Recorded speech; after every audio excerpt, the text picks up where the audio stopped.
Hey guys, how are you? This is Lonnie at Hat S Goats. Just wanted to come to you guys today and show you kind of where I'm at on building a tree for a pack goat.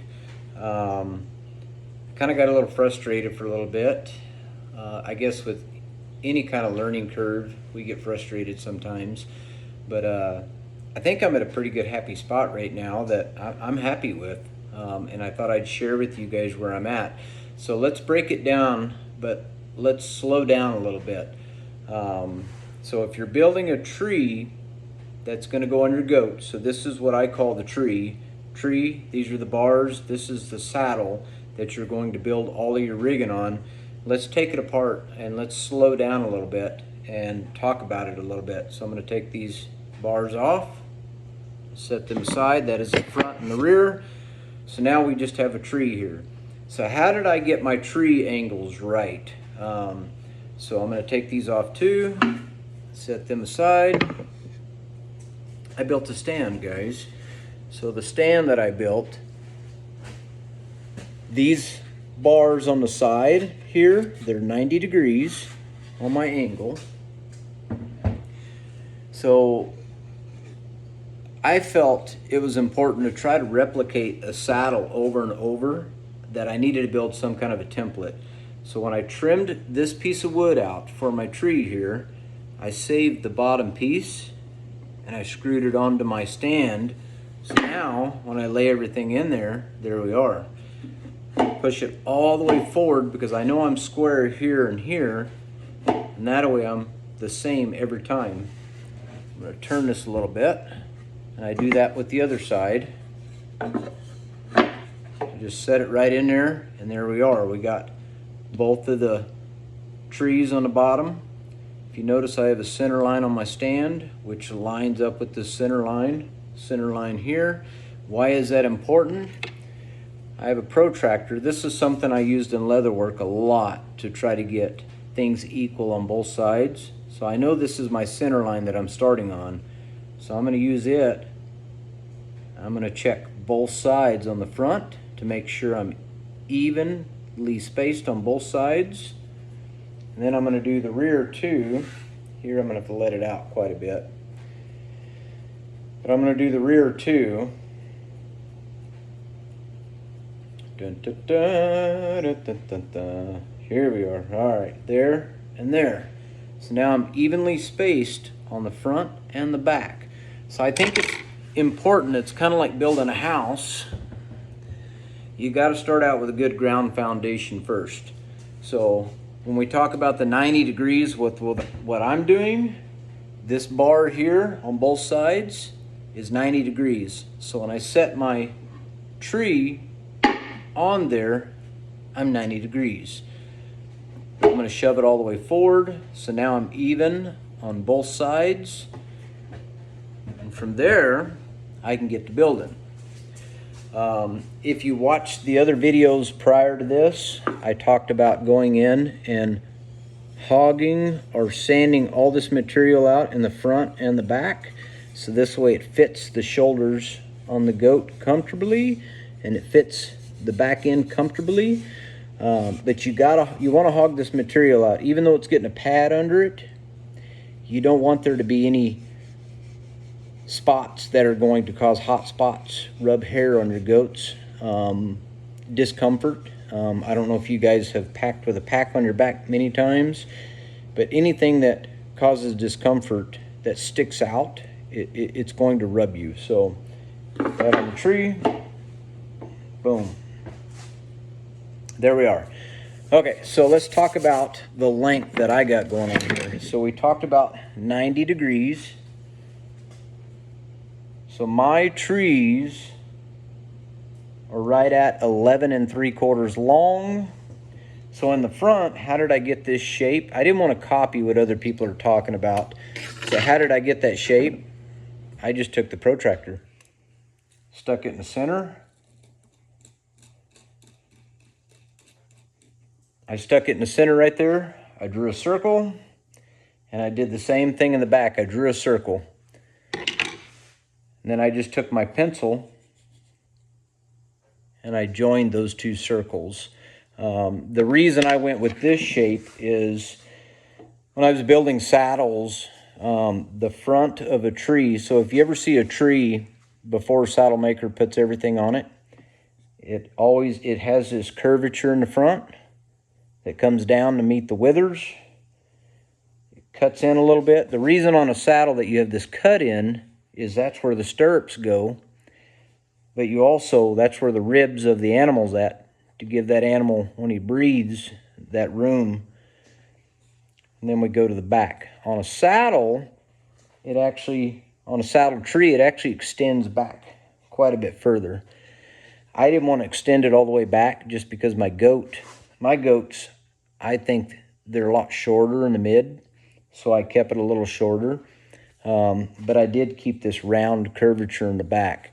So when we talk about my length, I'm 11 3/4. My front circle is a 5-inch. My back circle is a 4 1/2. My middle is a 3 1/2.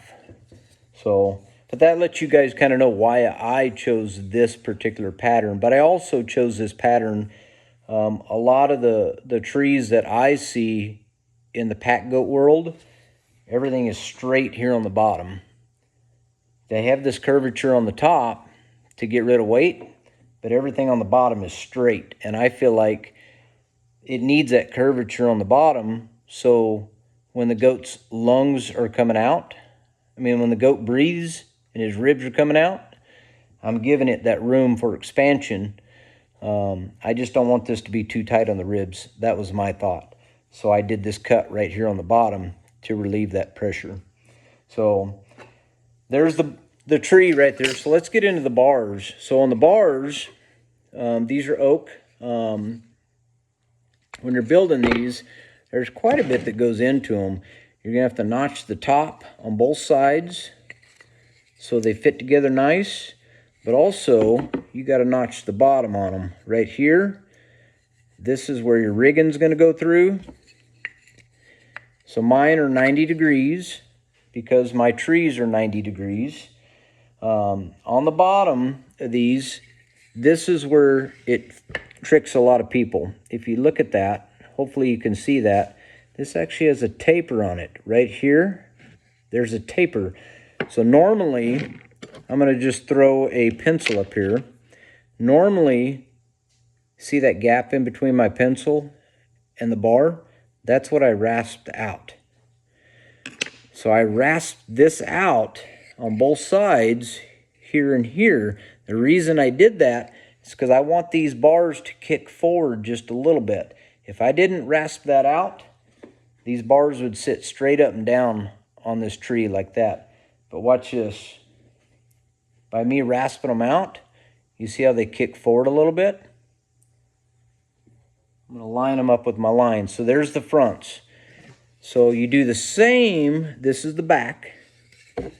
Same thing on the back. I'm notching them so they go together. Just like that. These notches here and here, this is where my rigging's going to go through. So same thing. If you look at the bottom of this one, you can see the taper here on this side and this side. So I've done the same thing. I've tapered these. So when I put these on the back, my bars actually, I want them to go back. So that way, to me, when I look at this is aesthetically pleasing to me. I like for both of them to go back from each other just a little bit. If they were straight up and down, what I found was I had a hard time trying to bolt these down because the tree, it just wants to go where it wants to go. But when I fit these, by tapering them, if I taper these like I showed you with the rasp, everything fits a lot better. So I think the whole trick is get in there, and honestly, guys, how did I taper these? I used a horseshoe and rasp. I just went in there, just a little bit of taper. When we talk about taper, if you look at that, you can see that angle there. I'm taking a little bit off on the inside here and here, leaving this high and this high. Gotta get it right. Oh.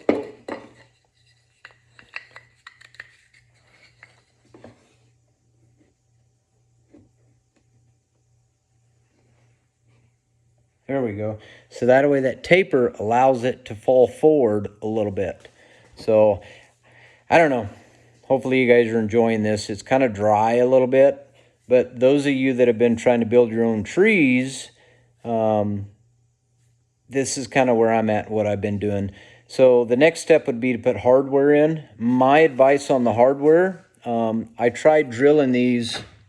This was one that I drilled straight on the bench. My advice,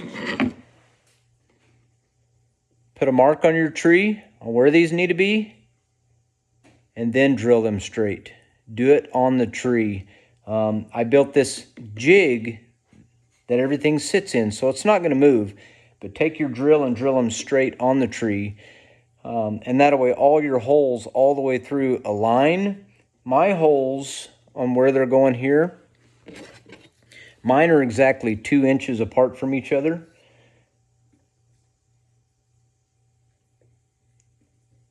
Where I'm drilling those from the top and bottom, but take a small drill bit and do a pilot hole through there. If you drill these on the bench and drill them straight, your bars, when you go to put them on the tree, because of that taper that's under there, it's going to take your hole and turn it just a little bit like this. So my advice is put them on the tree and drill them straight, because if this taper is tight on the tree and you drill it straight, your holes are going to be straight. But if you take these with that taper, if you can see here, this is where I would want to drill it straight. But if I put the taper on there, it's going to take my hole and cock it to the side like this. So put them on the tree and drill them. As far as hardware, there's a lot of different things you can do. You can use bolts with washers. This is a 1/4 inch bolt. You can use T-nuts with a 1/4 inch.